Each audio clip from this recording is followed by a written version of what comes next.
मंडळी नमस्कार, मी आहे प्रिया आणि मी आहे ठाण्यामध्ये। आज आहे बाळाचं बारसं आणि नामकरण सोहळा। मीच आहे बाळाची आत्या, तर त्यामुळे कानामध्ये नाव मीच ठेवलं आहे या बाळाचं। तर बाळाचं नाव मी काय ठेवलं आहे ते तुम्हाला पुढे व्हिडिओमध्ये कळेलच। तसं मागच्या वेळेस पण मी एक ब्लॉग पोस्ट केलेला, त्या व्लॉग वरती पण भरभरून खूप जणांनी भरपूर सारं प्रेम दिलेलं आणि तो व्लॉग होता डोहाळे जेवणाचा। आणि त्यानंतर पण बेबी झाला, म्हणजेच मागे 12 दिवसापूर्वी, आणि तेव्हा पण मी एक छोटासा शॉर्ट व्हिडिओ पोस्ट केलेला। सर्वात महत्त्वाचं तर सांगायचंच राहिलेलं म्हणजेच माझ्या भावाला मुलगा झाला आहे की मुलगी। काही जणांनी कमेंटमध्ये विचारलंही होतं आणि चला आज मी तुमच्यासोबत सर्व काही शेअर करते। सगळ्यात आधी तर तुम्ही हा पसारा बघा। इकडे मी यावेळेस काहीच डेकोरेशन करायला मदत केली नाही, कारण हे सगळं माझे भाऊच करत होते। आणि हा फुगे फुगवणारा माहितीये का कोण आहे? हा फुगे फुगवणारा आहे या बाळाचा बाप, म्हणजेच माझा भाऊ। आणि मी पण त्याला चिडवत होती, म्हटलं तू पण काळा आणि काळ्याच कलरचा फुगा फुगवतोयस। याच्याहून मोठा भाऊ आहे, तोही बिना लग्नाचा, अजून त्याचं लग्न व्हायचं बाकी, आणि त्याच्याहून लहान पण भाऊ आहे। तर ही आहे बाळाची आई, म्हणजेच माझी भाऊजाई। इकडे हिचा चालू आहे मेकअप शेकअप, आणि इकडे माझे वडील बाळाला घेऊन बसले आहेत। आणि ही आहे श्वेता, बाळाच्या आईची बहीण, म्हणजेच बाळाची मावशी। तर चला सगळे तयारी झाली आणि मी पण आवरलेला आहे। आणि इकडे पाहुण्यांनी गर्दी केली आहे, बरेच सगळे पाहुणे मंडळी आले आहेत, कार्यक्रमासाठी हजर झालेत। छान असं डेकोरेशन पण इकडे केलेलं आहे। आता सुरुवात करूया कार्यक्रमाला। आमच्यासाठी घरात हे पहिलंच बारशाचं कार्यक्रम आहे। यामधलं जास्त काही माहित नव्हतं, जितकं माहित होतं त्यानुसार आम्ही इथे बरीच तयारी केली होती। बाकी तर काही ताई आणि काकूंनी येऊन हातभार लावला आणि त्यामुळे काही गोष्टी आमच्या पूर्ण झाल्या। मागे जो डोहाळे जेवणाचा कार्यक्रम झालेला त्यावेळेस मी घरामध्येच जेवण बनवलेलं, म्हणजे लिटरली सर्वांसाठी। पण यावेळेस जेवण बाहेरून ऑर्डर केले, त्यासोबत इव्हनिंग मध्ये स्नॅक्स पण, म्हणजे जेवणा अगोदर थोडंफार चुनूमुनू खायला। हा, बाकीच्या घुगऱ्या मात्र घरामध्ये शिजवल्यात। रात्रीच हरभरा भिजायला टाकलेला आणि त्याच हरभऱ्याच्या घुगऱ्या बनवल्यात।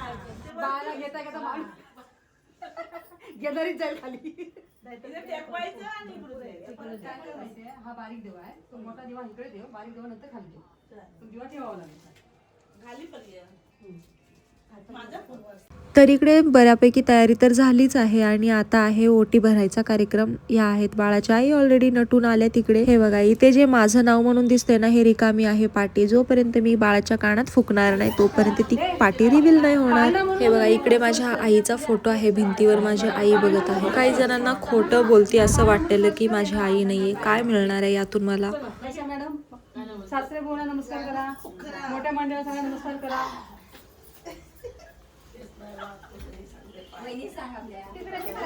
आज इकडे इतका आवाज आहे, गोंधळ आहे, भरपूर सारी तयारी चालू आहे, काम इतके सारे पडलेत, पण तरी पण मला करमतच नाही। करमत नाही म्हणजे का माहितीये का? तर आम्ही आहोत तिघी बहिणी आणि त्या तिघी बहिणीपैकी दोघी आहेत ॲब्सेंट। त्यातली एक बहीण आहे तर तिची पण गुड न्यूज आहे, आणि ती थोडीशी लांब राहते, म्हणजे 2 दिवसाच्या अंतरावर राहते। तिला जास्त प्रवास करायचा नाहीये, तर त्यामुळे ती आली नाही। आणि एक दुसरी बहीण आहे, तिचा अर्जंट मोठा प्रोग्राम तिच्या घरच्यांनी ठेवलेला, त्यामुळे तिथून तिला निघता नाही आला। आणि राहिली मी एकटीच, तर इकडे आली मी एकटीच, तर माझ्या इथे बहिणी नाहीयेत। आणि मला माहेरात एक तर आई नाहीये, त्यात बहिणी पण सोबत नाहीयेत, म्हटल्यावरती मला तर अजिबात करमत नाही। आणि मी आहे छोटी बहीण, तर त्यामुळे मला हे नाव ठेवायचं, कानात फुकायचं, हे मला वाटत नाही की हे माझी रिस्पॉन्सिबिलिटी, हे माझ्या मोठ्या बहिणींनी, म्हणजेच त्या बाळाच्या मोठ्या आत्यांनी करायला हवं।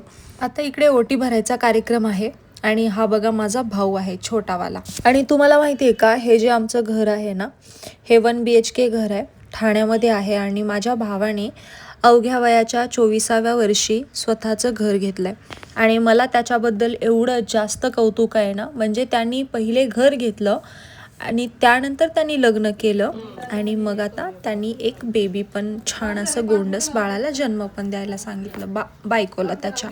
म्हणजे एवढा लहान असून एवढ्या लहान वयात त्यांनी इतकं छान काम केलंय। माझी आई यामुळे तर नक्कीच खुश होत असणार जिकडे कुठे आहे। माझ्या भावाने डेकोरेशन एकदम सुंदर केलंय ना, म्हणजे घरातच कार्यक्रम केलाय, पण ते किती सुंदर वाटतंय, मला तर खूप आवडलं।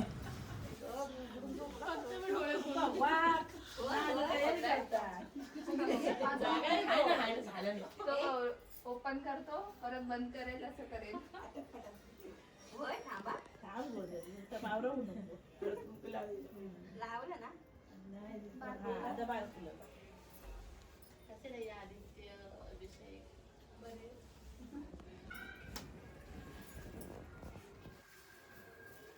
मिनिट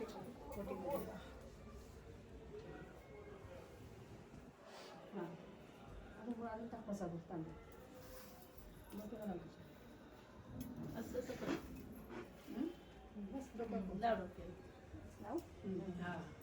साईची पण मोठी बघ बाहेरची पण सासरची पण मोठी बघ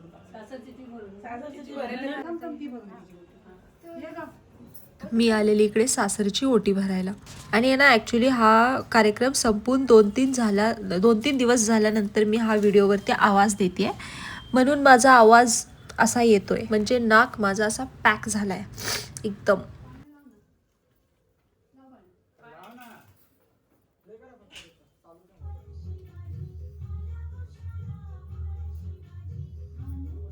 बाळासाठी वाळं पण आणलेलं तर मी दिलं तिला ओटीमध्येच.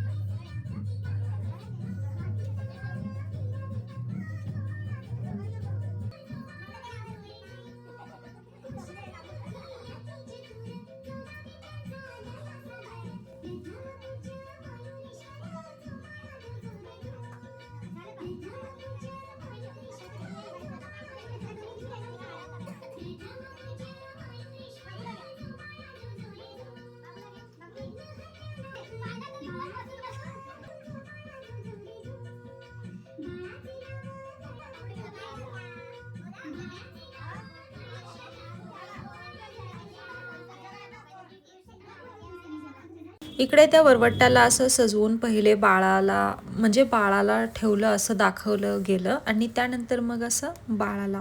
चला आता मी तुम्हाला सांगते माझ्या भावाला मुलगा झाला आहे. असंच असतो ना ज्यांना मुलगी हवी असते आणि त्यांना मुलगा होतो आणि ज्यांना मुलगा हवा असतो त्यांना मुलगी होते.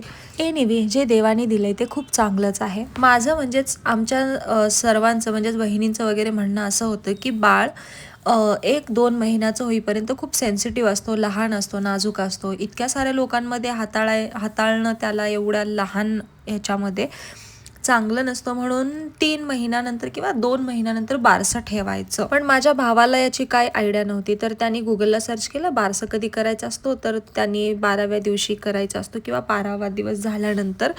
त्यामुळे त्यांनी आता बारसं ठेवलंय इतक्या लवकर आणि हे असं अचानक त्यांनी ठरवल्यामुळं मग माझ्या बहिणींचं पण काही नियोजन झालंच नाही. तर इथे आम्ही सगळ्या आत्या असलो असतो बाळासोबत. बाळ इकडे पाळण्यात घालण्या अगोदर पहिले देतात आईकडे तर इकडे आणून दिला आहे आईकडे बेबीला.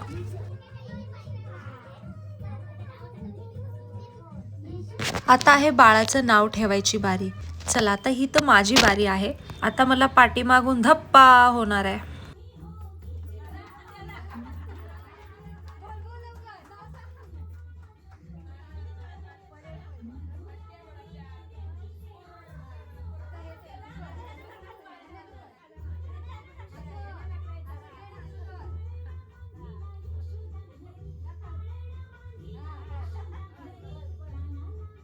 बाळाचं नाव सांगितलेलं आहे मी बाळाच्या कानामध्ये. आता मी तुमच्या सर्वांसोबत पण शेअर करते. हाय बाळाचा वडील आत्ता आलाय बघा.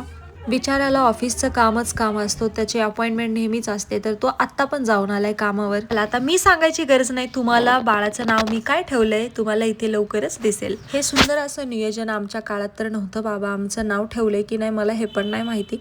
फक्त ते प्रियंका चोप्राचं नाव ऐकून मला प्रियंका माझ्या बहिणींचे पण फक्त एका कोणाचं तरी आमच्या घरामध्ये बारसं झालंय. घरामध्ये नवीन एक बाळ आलंय म्हणजे गोड कौतुक तर व्हायलाच हवं. तर चला आता बारी आहे बाळाला सोबत इकडे घेऊन बाळाचं नाव जाहीर करण्याची. तर बघा आम्ही नाव ठेवलं आहे शिवराज. माझ्या भावाला दुसरं कोणतंच नाव ठेवायचं नव्हतं. त्यांनी मला सांगितलं होतं कानात शिवराजच घे, नाव चेंज केली तर बगले मारेन असं म्हटलेलं म्हणून म्हणलं शिवराज.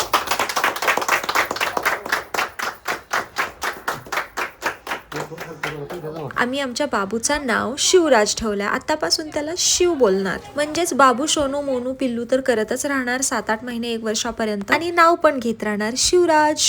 छान आहे. आजकाल सगळेजण फॅन्सी इंग्लिश नाव शोधत बसतात, पण माझ्या भावाने चांगलं काम केलंय. शिवराज नाव ठेवले मस्त.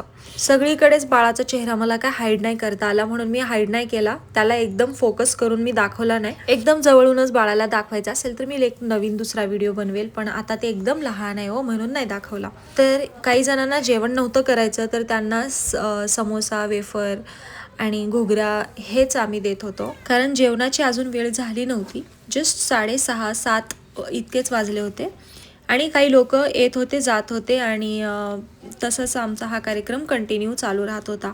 तर कधी मी, माझा भाऊ, आम्ही एक म्हणजे असा वाढायचं काम करत होतो. त्यांनी घुगरा वाढायलाच विसरला होता, तर मग मी इकडे सगळ्यांना घुगरा वाढते.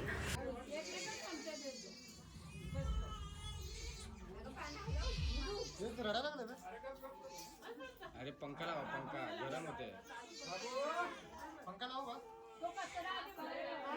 लाव, गरम असेल त्याला. कपडे घातलेत त्यांनी जास्त.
पोरगी कामं करून दमलेली आहे. पण कुणाला देणार ते?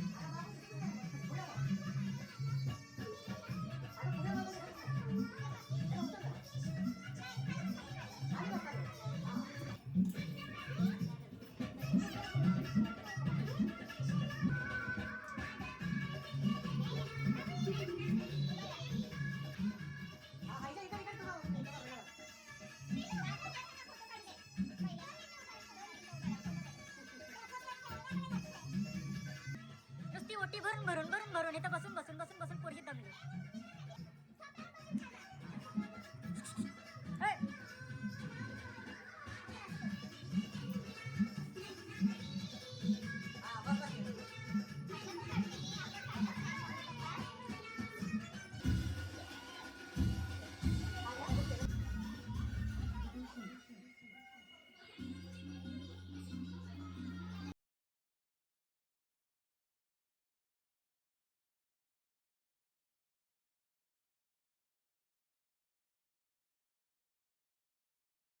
या व्लॉगमध्ये मी जास्त बडबड नाही करू शकली, कारण माझी तब्येत खराब आहे आणि मला बोलायलाच जमेना झाले आज. पण तुम्हाला कसा वाटला आमचा कार्यक्रम मला कमेंट करून सांगा. बाय.